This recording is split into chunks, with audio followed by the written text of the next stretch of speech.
স্বাগত সম্পাদকীয়তে আমি ওমর ফারুক।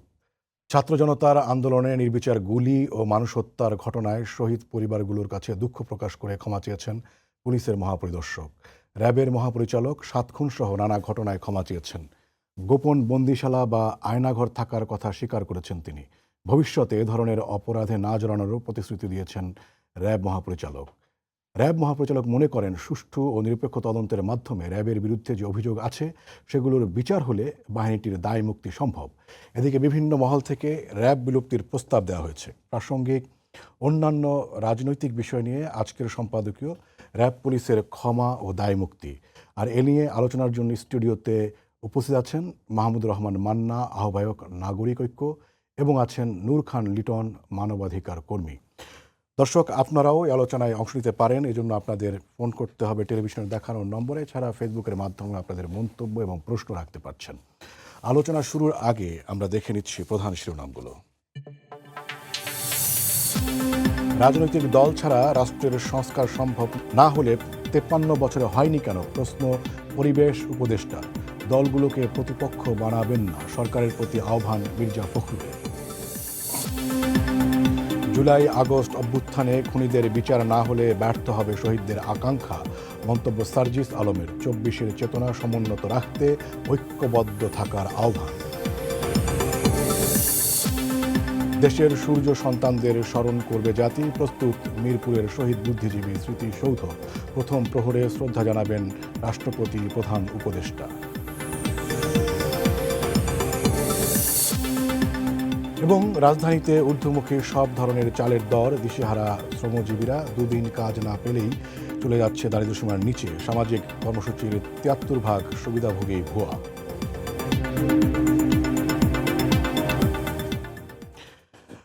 মাহমুদুর রহমান মান্না ভাই এবং নূর খান লিটন ভাই, আপনাদের দুজনকেই স্বাগত জানাচ্ছি আমাদের আজকের আলোচনায়। আমি প্রথমেই নূর খান লিটন ভাই, আপনাকে দিয়েই শুরু করতে চাই। ক্ষমা চাওয়া হয়েছে এবং বিচার হলে দায় মুক্তির কথাও বলা হয়েছে, আবার বিলুপ্তির প্রস্তাবও দেওয়া হয়েছে। সামগ্রিকভাবে আপনি কি মনে করেন যে মানে এই ধরনের ঘটনা যেন সামনে আর না ঘটে আইনশৃঙ্খলা রক্ষা বাহিনীর তরফ থেকে, সেই জায়গাটাতে কি নজর দেওয়া হচ্ছে কিনা? প্রথমত দেখেন, দুটি বিষয় নিয়ে আপনি আলোচনা করতে বললেন। একটা হচ্ছে র্যাব যে ক্ষমা চেয়েছে, আর একটা হচ্ছে তার দায় মুক্তির বিষয় এবং ভবিষ্যতে এটা কি দাঁড়াবে। প্রথম হচ্ছে, এমন একটি সময়ে র্যাব মহাপরিচালক ক্ষমা চাইলেন এবং তিনি ক্ষমা চাওয়ার ক্ষেত্রে সুনির্দিষ্টভাবে কিছু কথা বলেছেন। একটা হচ্ছে 7 খুন, আরেকটা হচ্ছে এই ধরনের খুন গুমের সাথে জড়িত হওয়া, আরেকটা হচ্ছে যে বিচারের মধ্য দিয়ে তারা দায় মুক্তি চান, বিচারের মধ্য দিয়ে।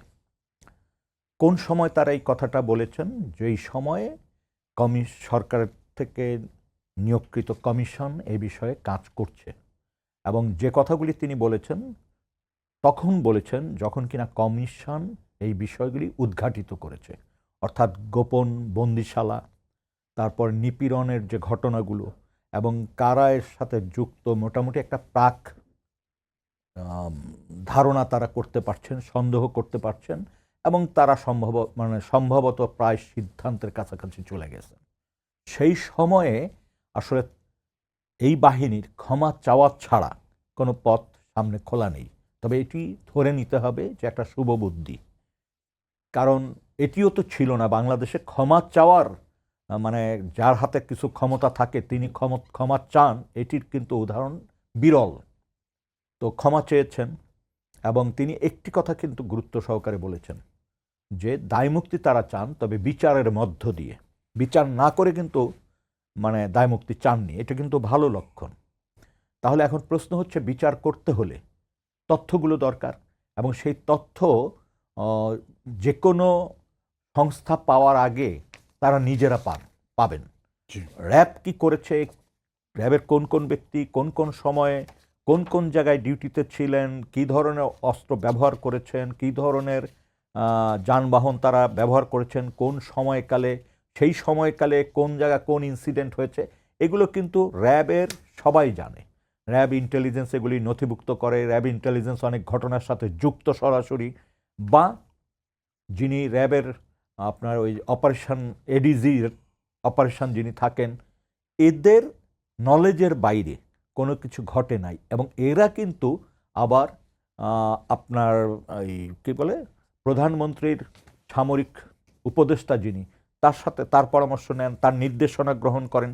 কোনো কোনো ক্ষেত্রে প্রধানমন্ত্রীর নির্দেশনাও তারা পেয়েছেন, এরকমটি কিন্তু জনগণের ভিতরে প্রচার আছে, বা আমি ব্যক্তিগতভাবে একজন মানবাধিকার কর্মী হিসেবে মনে করি।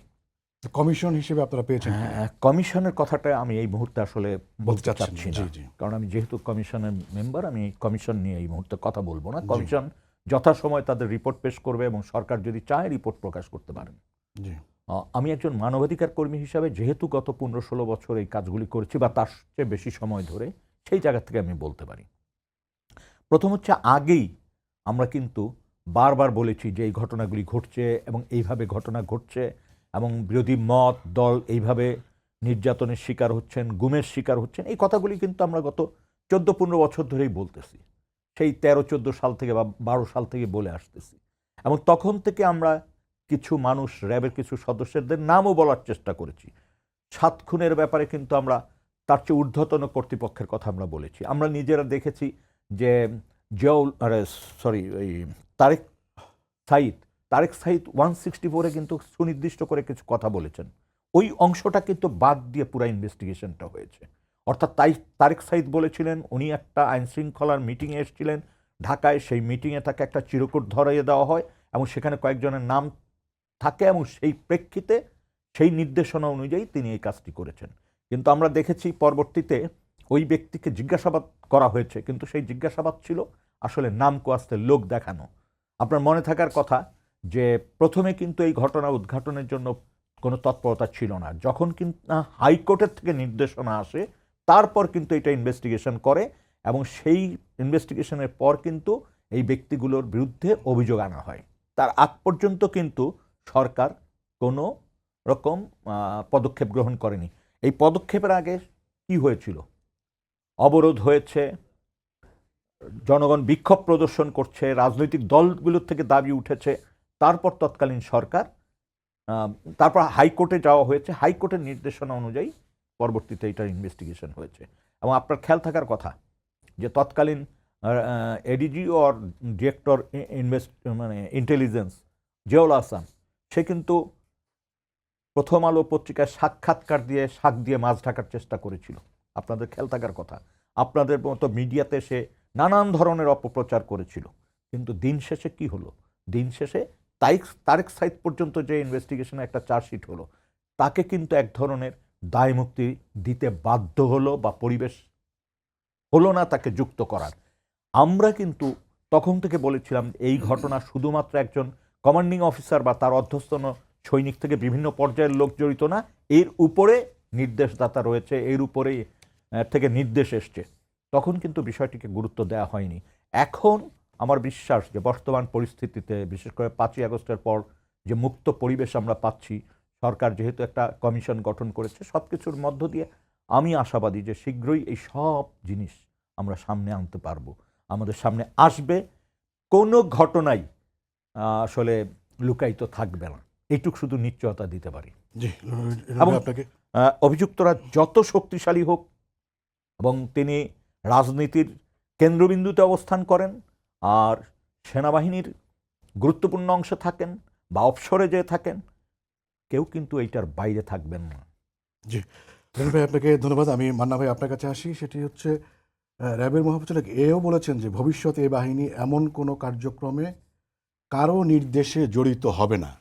মানে প্রতিষ্ঠানগুলো কি এতটা শক্তিশালী করা হচ্ছে, বা সেই শক্তি কি আছে যে উপরে নির্দেশ দিবে কিন্তু তারা মানবেন না, মানে সেই জায়গাটাতে যাওয়া হচ্ছে কিনা? আর সার্বিকভাবে আপনি আপনার বিশ্লেষণটা জানতে চাই। প্রথমে একটা কথা বলি, ধরেন নূর খান যে বললেন এতক্ষণ, এগুলো মেনে নিতে হবে আমাকে, বাধ্যবাধকতার কথা বলছি। তার মানে উনি যেহেতু ওই কমিশনের মেম্বার আছেন, উনি জানেন যে কী কী ডেভেলপমেন্ট হচ্ছে, উনি সেভাবে বলতে পারেন। আমি কিন্তু জানি না। জি, আমি নূর খানকে জিজ্ঞেসও করিনি বা করবো না, বা তার মতো আরও যারা সদস্য আছেন আমি চিনি, তাদেরকে জিজ্ঞেস করবো না ওখানে কী হচ্ছে ভেতরে। কিন্তু আমি কি এটা জিজ্ঞেস করতে পারি না, কিংবা আমি জানতে পারি না। উনি যে কথাবার্তাগুলো বললেন, তার মধ্যে দুটো পয়েন্ট আমি তার কথা থেকে আমি বলছি। উনি বলছেন যে এটা এমন একটা সময় চাওয়া হলো, প্রথম বলেছেন এটার জন্য ধন্যবাদ দেওয়া উচিত, এরকম তো কোনো কালচার আমাদের ছিল না, সেটা করা হয়েছে। এটা আমিও ধন্যবাদ দিই তাকে এবং বাহিনীকে যে তারা এটা স্বীকার করেছেন সেই জন্যে তারা ধন্যবাদ পাওয়ার যোগ্য। কিন্তু তার সাথে সাথে উনি যখন বললেন যে এটা কোন সময় করলেন, এই সময় কেন, আমি এখন নূর খানকে তো জিজ্ঞেস করতে পারবো না, কিন্তু জিজ্ঞেস করবো কাকে তাও আমি জানি না। উনি র্যাবের মহাপরিচালক কি জানেন যে তাদের সম্পর্কে কি রিপোর্ট দেওয়া হচ্ছে? কেন এরকম একটা প্রশ্ন করলাম?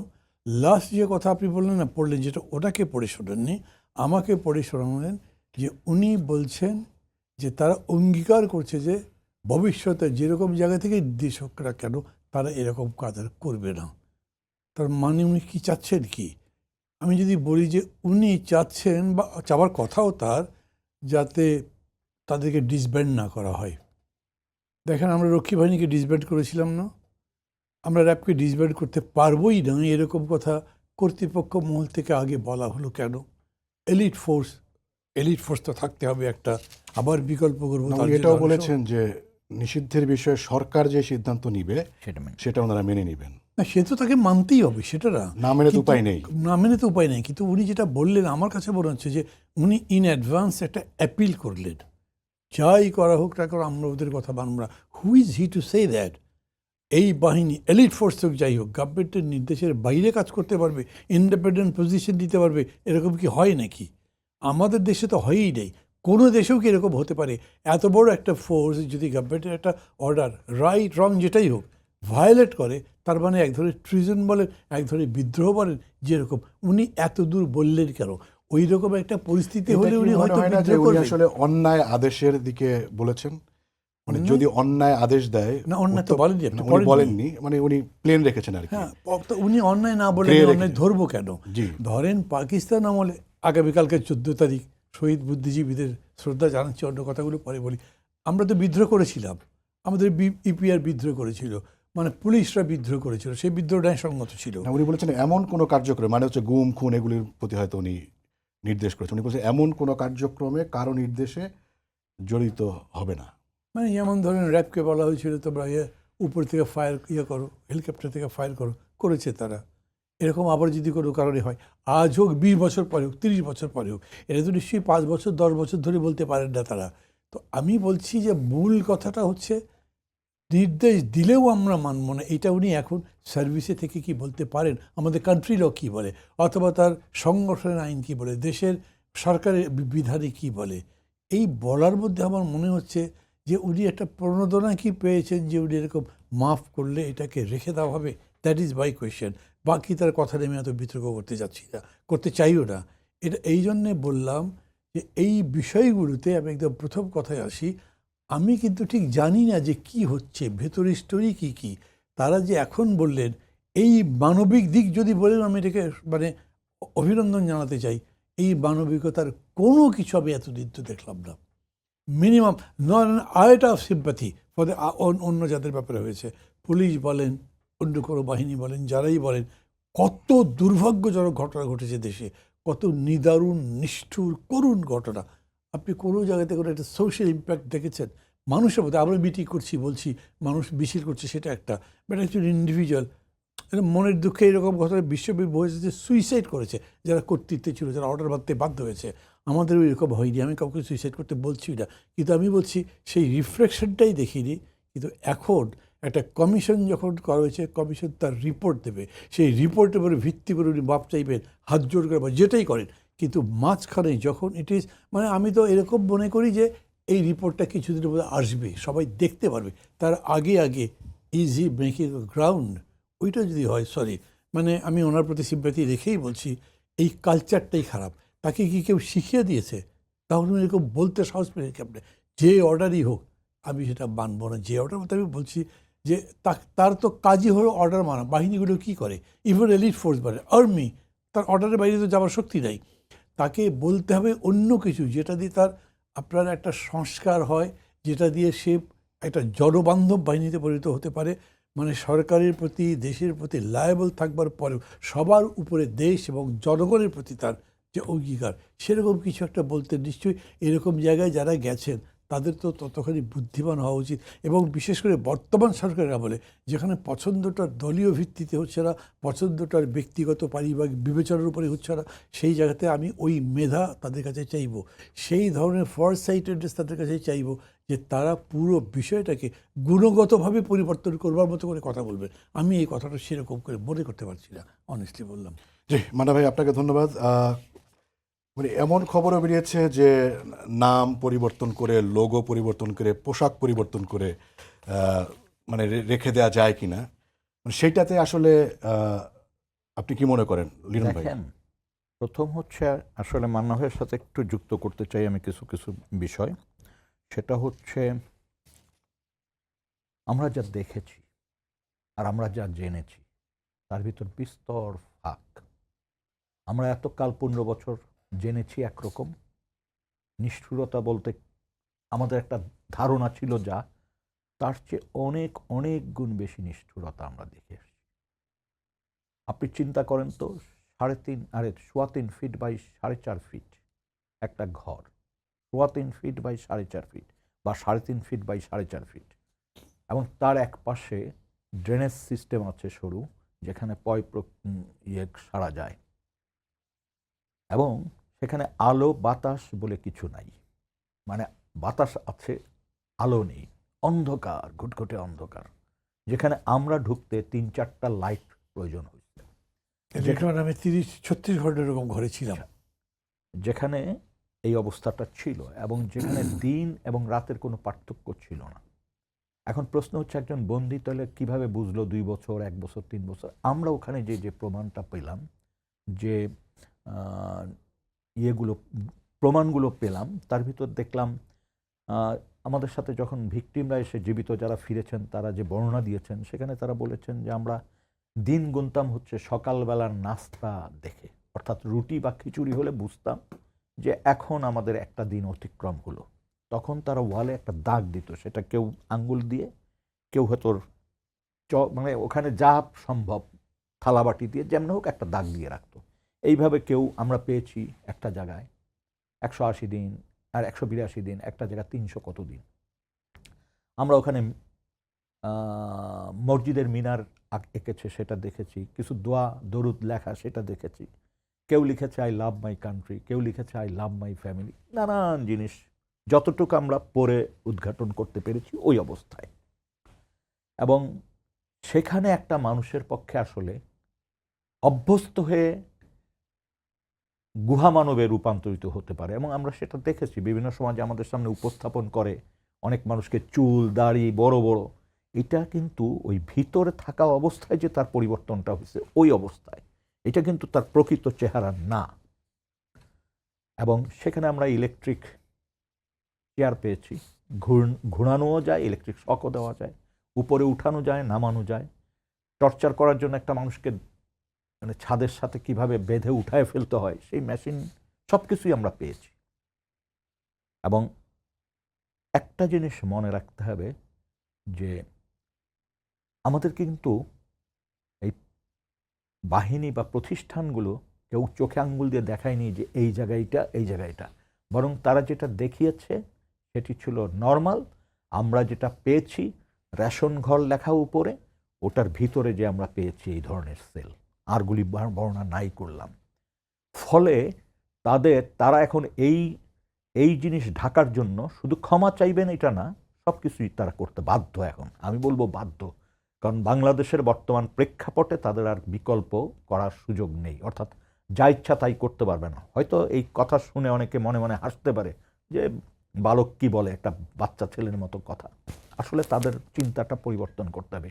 চাইলেই যেখান থেকে সেখান থেকে এখন আর মানুষ উঠিয়ে নেওয়া সম্ভব না। হয়তো একটা সময় আসতে পারে, আমি জানি না, তবে এই মুহূর্তে এটি সম্ভব না। আমি দেখেছি যারা এই ধরনের কার্যক্রমের সাথে যুক্ত ছিলেন বলে আমরা সন্দেহ করেছি বিগত দিনে, তারা কী ধরনের নতজানু অবস্থান নিয়েছেন। কারণ পাপীকে কিন্তু, মানে যে পাপ করে তাকে কিন্তু ছাড়ে না, দিন শেষে কিন্তু তার একটা জবাবদিহিতার আলোকে আসতে হয় বা বিচারের মুখোমুখি হতে হয়। এইটা দিয়ে বাহিনীকে সেভ করার কোনো জায়গা নেই। মানবাধিকার কর্মীরা দীর্ঘদিন ধরে কিন্তু একটা দাবি করেছিল যে র্যাবকে আমরা চাই না, ব্যান করো।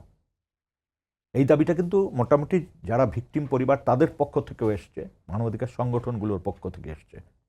এবং যে সমস্ত পুরা ঘটনা আমি আসলে বলতে পারছি না, যা ঘটিয়েছেন তারা, এটা কল্পনার বাইরে। আপনি ভাবেন তো, একটা জীবিত মানুষকে ইঞ্জেকশন পুশ করা হচ্ছে, নিস্তেজ করে ফেলা হচ্ছে, তারপর প্লাস্টিকের দিয়ে দম বন্ধ করে ফেলা হচ্ছে, তারপর পেট কাটা হচ্ছে, নাড়ি ভুড়ি বের করে তাকে একটা সিমেন্টের বস্তার সাথে বেঁধে সেই সুন্দরবন থেকে যে নৌকা উদ্ধার করেছিল ডাকাতদের কাছ থেকে, সেই নৌকা পোস্তগলায় আছে। সেই নৌকায় করে মাঝ নদী বা মুন্সিগঞ্জের দিকে নিয়ে 4-5টা লাশ একসাথে ডুবিয়ে দেওয়া হচ্ছে। এই লাশগুলিকে কখনো কখনো তাদের ইচ্ছামতো ফ্রিজিংয়ে রেখে আপনার গাজীপুর টাঙ্গাইল রুটে ট্রেন লাইনের উপর রেখে দিচ্ছে, ট্রেন এটার উপর দিয়ে চলে যাচ্ছে। ওই সময় আপনি পত্রপত্রিকা ঘাটেন, দেখবেন একসাথে 3-4টা ডেড বডি পাওয়া গেছে। আসেন, আপনি জামাতের এক নেতাকে কালীগঞ্জ, ঝিনাইদহ কালীগঞ্জে 7-8 দিন আগে তাকে গায়েব করা হয়েছে, মানে অপহরণ করা হয়েছে। 7-8 দিন পরে তার মোটরসাইকেল এক জায়গায় রেখে ট্রাকের সামনে ফেলে দেওয়া হয়েছে, হত্যা করা হয়েছে। রাজশাহীতে একই ধরনের, রাজশাহী বা নাটোর অঞ্চলে একই ধরনের ঘটনা, তখনই পত্রপত্রিকায় এসছে। আসলে এই ঘটনাগুলো সামনে, সবার সামনেই আছে, আমরা খুব অল্পতে সব ভুলে যাই। এই যে ঘটনা, তারপর আপনার ব্রিজগুলি, এই যে ঢাকার আশেপাশে যে ব্রিজ, এই ব্রিজগুলি 2 পাশে ব্লক করে দেওয়া হতো, র্যাবের গাড়ি যেত, বন্দিকে নামানো হতো, ওখানে ফায়ার করে পানিতে ফেলে দেওয়া হতো। এগুলিও কিন্তু আমি গল্প বলছি না বা পত্রিকার কোনো নিউজ বলছি না, জেনে শুনে বুঝে দায়িত্ব নিয়ে বললাম। সুতরাং এই কাজগুলো যারা করেছে, আমরা বের করা তো খুব বেশি কঠিন না, আগেও বলেছি, এখনো বলছি।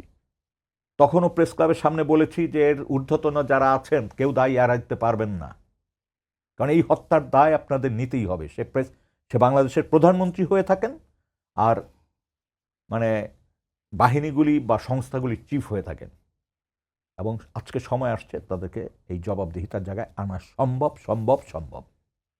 এবং আমি আপনাকে শুধু একটা জিনিস বলে দিই, যে কমিশনটি গঠন হয়েছে সরকারের থেকে, যে কমিশন গঠন করা হয়েছে, কমিশন সর্বসম্মতিক্রমে কাজ করছেন এবং এখন পর্যন্ত কাজ ওই পর্যায় পর্যন্ত কমিশন যেতে পেরেছে জনগণের যে আকাঙ্ক্ষা তার প্রায় কাছাকাছি। শুধু এটুকুই বলবো, কারণ যখন রিপোর্ট পাবলিশড হবে তখন আপনারা দেখতে পারবেন। মানে আপনাদের উপরে কোনো প্রেশার, কোনো চাপ, এত করা যাবে, এত করা যাবে না, এরকম কোনো এগুলো নাই? এখন পর্যন্ত এই ধরনের কোনো অবস্থার মধ্যে আমরা পড়িনি, আর সরকারের কোনো ধরনের হস্তক্ষেপ নেই। আমি বরং সহযোগিতা পাচ্ছি সরকারের। জি, লিটন ভাই, আপনাকে ধন্যবাদ। আমি আসলে আমরা যে বর্ণনা শুনলাম এবং নুরুল খান লিটন ভাই বলছেন যে উনি আংশিক বলছেন, তাতেই কিন্তু আমরা রোমহর্ষক একটা বর্ণনা পেলাম। এবং এরপরে আমি আসলে অন্য কোনো প্রসঙ্গে যাওয়ার মতো আর মনমানসিকতা নেই।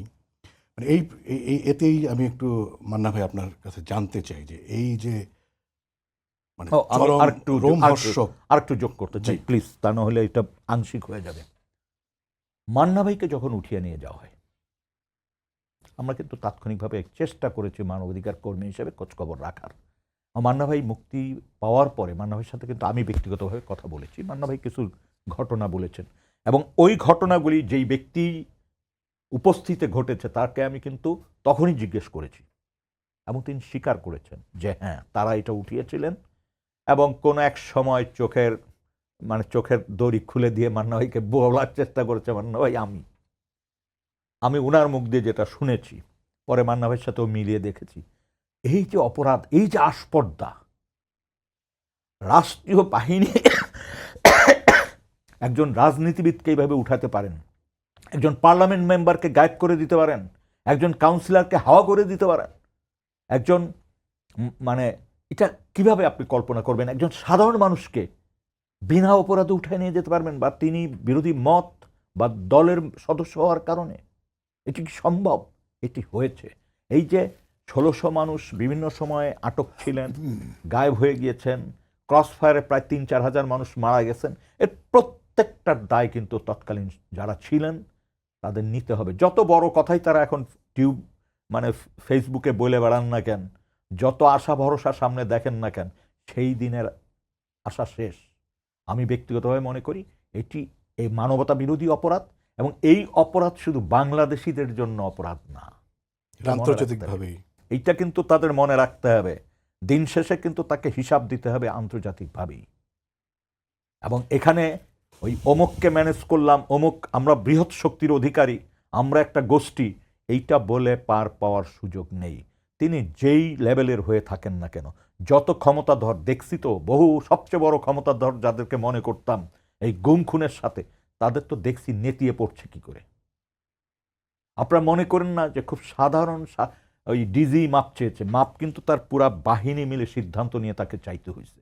কারণ ওখানে তো ডিজির চেয়ে শক্তি মহাদর কিন্তু অন্যরা, সুতরাং তাদের সম্মতি ব্যতিরেকে কিন্তু এই ক্ষমার বিষয়টি আসেনি। আমি এটাকে আবারও বলি শুভ উদ্যোগ মনে করি, এবং আন্তরিকভাবে তাদের উচিত কমিশনকে সহযোগিতা করা, যত ধরনের ইনফরমেশন, কারণ সব ইনফরমেশন তো তাদের কাছে, সমস্ত ডকুমেন্টস তাদের কাছে, তারা এটা যাতে ধ্বংস না করে। ওই যে তারা একটা জিনিস বলছে, আমরা আয়নাঘর রক্ষা করছি বিকজ কমিশন আমাদেরকে বলেছে।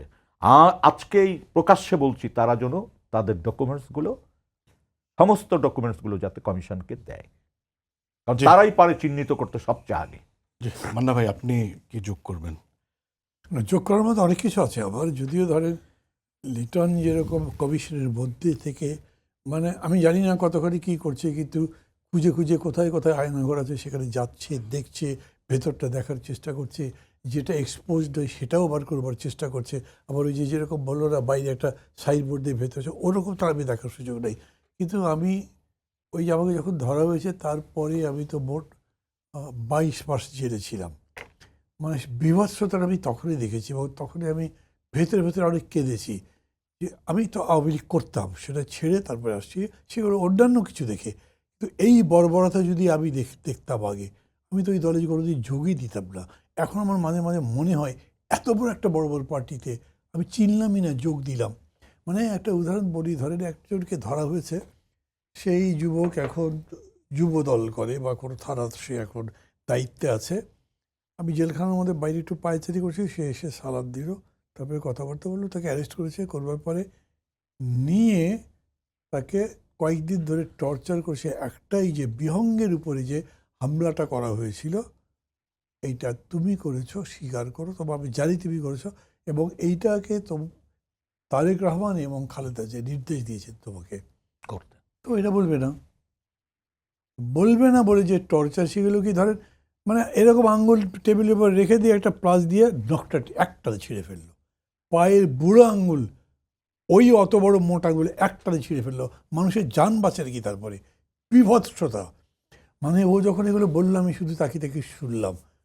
আমি একদিন দেখেছিলাম, আমি যে মেডিকেলে গেছি, তখন একটা ছেলে আসলো কালো করে, তো ওকে দেখে ডাক্তার বিরক্ত হচ্ছে, বাঁচবে এই বারবার আসিস কেন? কথা বারবার আসবো, আমার ব্যথা করতে, আমি কী করবো? তো কী হয়েছে, উরু তুলে দেখালো, ওইখানে তার অনেকখানি অংশ, সে কালো ছেলে, তার মধ্যে জায়গাটা কালো হয়ে আছে। সেই কী হয়েছে? কী হইব স্যার, গুলি করছিল। আমি উরুতে, এইখানেই তো করছিল। তারপরে ওখানে আবার স্প্রে মেরে দিয়েছে। আমি এটা বুঝি নাই। ডাক্তারকে যে স্প্রে মেরে দিয়েছে মানে কি, কয় যে গুলি করবার আগে একটা স্প্রে করে গুলি করলে হয় কি, ওই জায়গাটা পচে খসে যায়, কাটা ছাড়া কোনো বিকল্প থাকে না। তো some way that boy was save. আর আমি এর আগে যার কথা বলছি, যুবলীগের যুবদলের যিনি নেতা ছিলেন, তাকেও ওরকম করে গুলি করেছে। গুলি করবার পর থেকে হসপিটাল নিয়ে গেছে। এসপি ফোন করেছে যে ওর পাটা কেটে ফেলতে ডাক্তারকে। ডাক্তাররা ভয় পেয়ে গেছে, ওর কী করবে? তো ওইখানে ওই ডিউটি করছেন যে ডাক্তার, পুলিশ যে, তার মধ্যে একজনের ছেলেটাকে চিনেছে তার বাড়িতে, সে গিয়ে ডাক্তারের পাটা জুড়ে কান্নাকাটি, তার পাটা কাটবেন না স্যার, ওই ছেলেও ধরেছে। তখন ডাক্তার বলেছে আমি তোমার এটা নাও কাটতে পারি, কিন্তু তুমি কারোর সাথে আর কখনো দেখা করতে পারবে না। যাই হোক, ওরকম ছিল। তারপরে ওরা জেনেছে ইন্টেলিজেন্স, তারপরে ওকে একদিন নিয়ে গেছে সন্ধ্যার সময় বের করে। কি করে, ধরেন আমাকে যেটা করেছিল, আমাকে তো অদ্দূর নেয়নি, সারা রাত ধরে ঘুরিয়েছে আর গল্প করছে, এইটা ওইটা। ওরা খুব খোশ গল্প, একটু ড্রিঙ্ক করছে, গল্প করছে, মানে আজকে শেষ করে দেবো, এ কয়দিন থাকবে, যে দেখো, কিন্তু চোখ টোক বান্ধা। তারপরে তখন বোধহয় ভোর হয়েছে, সেই সময়কে গাড়ি থেকে নামিয়েছে, একটা বাইক করে নিয়ে গেছে, নাম্বার পরে হাঁটছে, সে বুঝছে যে ইয়ের পরে হাঁটছে। তারপরে গেছে আপনার একটা ঘরে, তালা খুলেছে, ভেতরে ঢুকেছে, লাইট জ্বলছে, চোখ খুলে দিয়েছে। ও তাকিয়ে দেখলো যে বাইরে ভোরের আলো ফুটছে। বলল, এই যে দেখছিস, তোকে এখানে আনছি কারণ এখনই তোর শেষ রাত, ভোর হয়ে যাচ্ছে, নামাজ টামাজ পর যদি থাকে আল্লাহর কাছে কিছু বলা থাকলে বল, তুই যখন আমাদের স্বীকারোক্তি দিলি না, তোকে আমরা এরপরে ক্রসে দেব। তো সে বলে, ভাই শুধু ভাববো বলে আস্তে আস্তে অনেকক্ষণ ধরে উজু করলাম, তারপরে নামাজে দাঁড়ালাম, হাত তুললাম আল্লাহর কাছে, চোখ থেকে খালি পানি। আমি আমার ম্যাডামকে কীরকম করি এরকম একটা অন্যায় মামলার মধ্যে, উনি তো আমাকে বলেনি না কিছু, উনি আমাকে কতখানি চেনেন আমি তাও জানি না, আমি এরকম কেমনে বলি, ওই কিন্তু আমাকে এখন তো মেরে ফেলবে। মানে শেষ মিনিটে তারপরে আসছে, এসে বলে, চল ওঠ। তো বলেছে, ভাই ঠিক আছে উঠতেছি, তো আমার একটু কথা শোনেন। বল, কি কথা? আমি এটা দিতে রাজি আছি। ঠিক তো? কাগজ কলম এনেছে, সই টই নিয়েছে, ছেড়ে দিয়েছে, পরদিন সকালে কোর্টে দিয়েছে। দেখেন, হোয়াট আ বয়, সে ওইখানে দাঁড়িয়ে ইয়ের সামনে, কোর্টের সামনে গিয়ে বলেছে, মাননীয় বিচারক আমার একটু কথা যে শোনেন, এই পুরো স্টেটমেন্টটা এইরকম একটা পরিস্থিতি আমার থেকে নেওয়া হয়েছে। বিশ্বাস করবেন আপনি, উনি বলছে, ওই যে বিচারক সে বলছে, ওই র্যাবের আর ওদের হ্যাঁ বেটা কারে নিয়ে আসছি সেখানে, যা নিয়ে যা, ফালতু একটা লোক নিয়ে আসছে ওইখানে, তাকে পাঠিয়ে দিল, কোনো জাজমেন্ট নেই, কিচ্ছু নাই। তারপরে বেঁচে আছে কিরকম পরিস্থিতি, ওটাদেরকে আসলে শেষ করতে অজস্র হচ্ছে। দেখেছি এরকম। মানে অনেক লম্বা সময় ধরে যদি আমরা একটু চেষ্টা করতে পারতাম তাহলে আমরা আসলে তৃপ্ত হতে পারতাম। নিশ্চয়ই আমরা পরে আবার এটি নিয়ে দীর্ঘ কোনো একটা সম্পাদকীয় করব। আপনাদের দুজনকেই আমরা ধন্যবাদ জানাচ্ছি। দর্শক, আপনাদেরও ধন্যবাদ জানাচ্ছি। শেষ করছি আজকের সম্পাদকীয়। আগামীকাল আবারও দেখা হবে রাত 10টায়, দেখার আমন্ত্রণ রইল। শুভরাত্রি।